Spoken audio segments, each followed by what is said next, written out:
basic grammar in use လေ့လာနေကြတာပဲဖြစ်ပါတယ်ဒီနေ့အတွက်ဆက်လက်ပြီးတော့လေ့လာကြမယ်သင်ခန်းစာကတော့ unit 95ဖြစ်ပါတယ်95ကလည်းခေါင်းစီမှာတော့ဒီလိုလေးငါးလုံးသူပေးထားတယ်စကားဆက်တွေပါ and but or so because and yeah but yeah or so yeah because ကအားလုံးငါးလုံးပေါ့နော်စကားဆက်တွေဖြစ်ပါတယ် and ဆိုတာနှင်၍ပြီးပေါ့ but ဆိုရင်သို့တော်ပေါ့ or ဆိုရင်သို့မဟုတ် so ကတော့ထို့ကြောင့် because ကတော့အကြောင်းမှာအကြောင်းမူပါဒီလိုလေးအဓိပ္ပာယ်နားလည်ပြီးသားပါအခု section A section B section C section D section E ဆိုပြီးတော့တခုကိုခန်းနေစီသူရှင်းထားတာရှိပါတယ်အခု section A မှာတော့ဒီ and က back က or so ရ because ကကိုသူစပြီးတော့အကြမ်းမြင်လေးပြောင်း and but or so because ဟုတ်ပြီသူတို့ဘာလုပ်လဲဆိုတာကိုဒီလိုပြောသွားတယ် we use these words conjunctions to join two sentences they make one longer sentence from two shorter sentences သူကပရမဝကြလေးကဘာပြောလဲဆိုတော့ဒီ conjunction ဆိုတဲ့စကားဆက်တွေကတဲ့ဝကြနှစ်ကြောင်းကို join ဆိုတာချိတ်ဆက်ပေးတာပါပဲသူတို့ဟာတဲ့နော် shorter sentence ပုံမူတူတော့တဲ့ဝကြနှစ်ကြောင်းကိုတဲ့ longer sentence one longer sentence ပုံမူရှည်ရတဲ့ဝကြတစ်ကြောင်းဖြစ်အောင်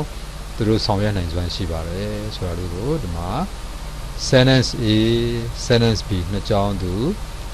အတူတစ်ကြောင်းသူဖတ်ပြသွားလိမ့်မယ် sentence A the car stopped dash the driver got out sentence B sentence A မှာ the car stopped လို့ပြောသွားတယ်ပြီးရင် full stop လေးချရတဲ့ဒီမှာ dash ကလေးကိုအနီရောင်နဲ့အဝါရောင်ကွက်ထားတာလေးကိုတွေ့ရတယ်ရှေ့ဆက်ပြီးတစ်ကြောင်းထပ်ရတဲ့ the driver got out လို့ပြောတယ်အဲ့ဒါကတော့ sentence B ဖြစ်ပါတယ် sentence A ကကားရက်သွားတယ်လို့ပြောတယ် sentence B က driver အပြင်ထွက်လာတယ်လို့ပြောတယ်နော်အဲ့ဒါလေးကိုခု dash ကလေး5-6ခုအနီရောင်ခြေထားတဲ့5-6ခုရဲ့အောက်တက်မှာ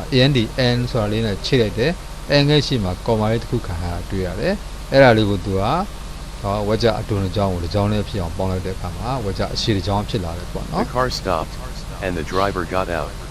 ဟုတ်ပါပြီအလုံးလုံးရိုးရှင်းပါတယ်ကားရက်သွားပြီးတော့ driver အပြင်ကိုထွက်လာတယ်လို့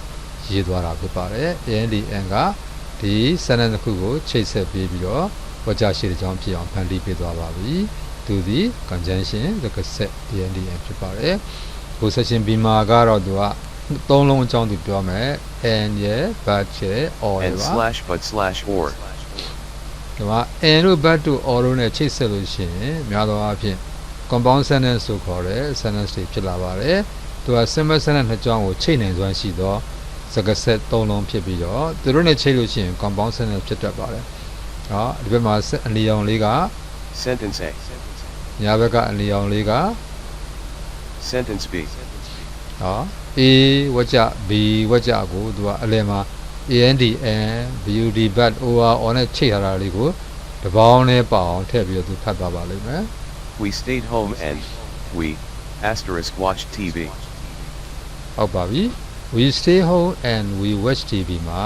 ဒီမှာ star လေးသူပြထားတာရှိတယ်အဲ့ star လေးကအောက်မှာဒီလိုလေးရှင်းထားတယ်နော် star လေးမှာ LT is not necessary to repeat we and she ဒီနေရာမှာမလိုပါဘူးတဲ့ we တို့ she တို့ပြန်ထည့်စရာမလိုဘူးတဲ့ပေါ်ကြောင်းလေးမှာ we သူထည့်ထားတယ်ခွင်းလေးလည်းခတ်ထားတယ်ဟုတ်လားနောက်ကြောင်းမှာသူ she ဆိုတာလေးလည်းထည့်ထားတယ်ခွင်းခတ်ထားတယ်ဒါတွေကပြန်ထည့်စရာမလိုဘူးလို့သူပြောပါဒါဖြစ်လို့လေ she we နောက် we တူနေတယ်တနည်းအားဖြင့်စာစကားနဲ့ပြောလို့ရှိရင်တော့ subject နှလုံးတူနေတယ်ပေါ့ရှေ့မှာ my sister ပေါ့နောက်တစ်ကြောင်းမှာပါလဲ she ဒီလိုလေးတူနေလို့ရှိရင်တော့ပြန်ထည့်စရာမလိုဘူးလို့သူပြောတာဖြစ်ပါတယ်အဲ့တော့သူဖတ်သွားတဲ့ဝကြလေးကိုတစ်ခေါက်ပြန်ကြည့်မယ်ဆိုရင်နားထောင်ကြည့်ပါဦး we stayed home and we asterisk watched TV ဟုတ်ပြီငါတို့အိမ်မှာနေပြီးတော့ TV ကြည့်ခဲ့တယ်လို့ရေးတာပါဟုတ်လားဒီမှာ and ကအိမ်မှာနေပြီးနဲ့ပြောသွားပါတယ် my sister is married and she asterisk lives in Houston ဟုတ်ပြီငါညီမလေးကအိမ်အောင်ကြပြီးတော့ Houston ဆိုတဲ့မြို့မှာသွားပြီးတော့နေထိုင်တယ်ဒါကလည်းပြောခဲ့လို့ပေါ့နော်ဒီ she ကမထည့်လဲရတာဖြစ်လို့လေ she ဝကြရဲ့ subject နဲ့နောက်ဝကြရဲ့ subject တူတဲ့ချိန်မှာဒီ and ဆိုတဲ့အသုံးလေးဟာနောက်တူတဲ့နောက် subject ကလေးကိုမြုပ်ခွင့်ရှိတာကိုတွေ့ရပါတယ် okay နောက်တစ်ကြောင်းကြည့်ပါဦး he doesn't like her and she doesn't like him သူကြတော့ ရောဂျာလေးကသူကသူမကိုမနစ်သက်ဘူးတဲ့ပြီးတော့သူမကလည်းသူ့ကိုမနစ်သက်ဘူးလို့ပြောနေပါတယ်နော်သူက subject မတူတဲ့ခါကျတော့ he ရော she ရောထည့်ပေးရပါတယ်နောက်တစ်ကြောင်းကြ I ည့်ပါ bought a sandwich, but I didn't eat it. ငါတဲ့နော်ဟာလေ sandwich ဆိုခေါ်တဲ့အသားညမုံဝယ်ခဲ့တယ် but ဒါပေမဲ့ I didn't eat it ငါထိုဟာလေးကိုမစားခဲ့ပါဘူးတဲ့ bad နဲ့ချိန်ထားပါတယ်ဟောကြားနှစ်ကြောင်းပါနောက်ပြီးနောက်တစ်ကြောင်းကြည့်ရအောင် It's a nice house, but it doesn't have a garage. အော်အင်ကြီးအင်ကောင်တစ်လုံးဖြစ်တယ်တဲ့ဒါအင်ကြီးအင်ကောင်တစ်လုံးဖြစ်တယ် but ဒါပေမဲ့တဲ့ it doesn't have a garage သူ့မှာတဲ့ကားကိုယ်တော်လည်းမပါဘူးမရှိဘူးတဲ့ဟုတ်ပြီနော်ဆိုတော့ bad နဲ့ချိန်ထားတာဖြစ်ပါတယ်ဒီခါချိန်တဲ့စကားလုံးလေးပြောင်းသွားပါ Do ပြီ you want to go out, or are you too tired? ဒါမင်းအပြင်ကိုသွားခြင်းသလားသို့မဟုတ်ရှင်လေမင်းသိပင်ပန်းနေသလားလို့မေးတာဖြစ်တယ်ခုကျတော့ on နဲ့ချိန်ထားတယ်သို့မဟုတ်ဆိုတော့တိတ်ပေးရပါတယ်နော်ဒီမှာကတော့အချက်ကလေးတစ်ခုပြောတော့တာရှိတယ်လေနော် we တို့ she တို့ပြန်ထည့်ရမလို့ဘူး repeat ဆိုတာထပ်ရေးစရာမလိုဘူးလို့ပြောတာဖြစ်တယ် okay ပါနောက်ကြောင်းတောင်းကြည့်ပါဦး In lists, we use commas, comma. We use and before the last thing. ဟုတ်ပြီအဲ့တော့ comma လေးတော့သုံးတယ်ဟုတ်လား comma လေးကိုသုံးပြီးတော့မှ we use ငါတို့သုံးတယ် before the last thing နောက်ဆုံးတစ်ခုရဲ့ရှေ့မှာ comma လေးသုံးပါဟုတ်ပြီနော်နောက်ဆုံးတစ်ခုရဲ့ရှေ့မှာ comma သုံးပုံသုံးလေးကိုဥပမာလေးကြောင်းလို့ပြထားကြည့်အောင် I got home, had something to eat, sat down in an armchair, and fell asleep. ဟုတ်ပြီဒီမှာသူက၄ခုသူပြောထားတာရှိတယ်၄ခုပြောတာရှိတယ် verb လေးလုံးပါရနော် God ဆိုတဲ့ဟာအိမ်ရောက်တယ်လို့ပြောတာ had something to eat ဆိုတာတစ်ခုခုစားရလို့ပြောတာ sit down on armchair ဆိုတာကရထိုင်မှာထိုင်နေလို့ပြောတာပြီးတော့ fell asleep အိပ်ပျော်သွားတယ်လို့ပြောတာ verb က၄ကပါနေတော့သူ comma လေးတွေကိုအနီနဲ့အဝါကွက်ထားတာကိုဒီမှာတွေ့ရမယ်ဟုတ်လားအနီအဝါကွက်ထားတယ်အဲ့ဒါနော်သုံးပုံသုံးနည်းလေးက I got home ပြီးရင် comma လေးတစ်ခုလာတယ်ပြီးတော့ I had something to eat မှာ I လေးကိုမြုပ်ထားတယ်ပြီးရင် comma တစ်လုံးလာတယ်ပြီးရင် I sat down in an armchair မှာ I မြုပ်ထားပြီးတော့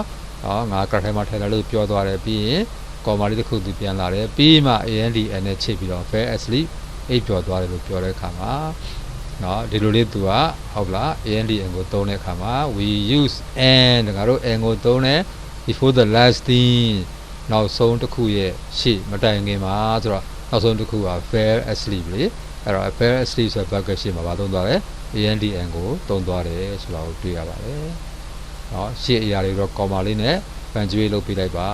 okay ပါနောက်တစ်ကြောင်းတော့ကြည့်အောင် Karen is at work, Sue is shopping, and Chris is playing football.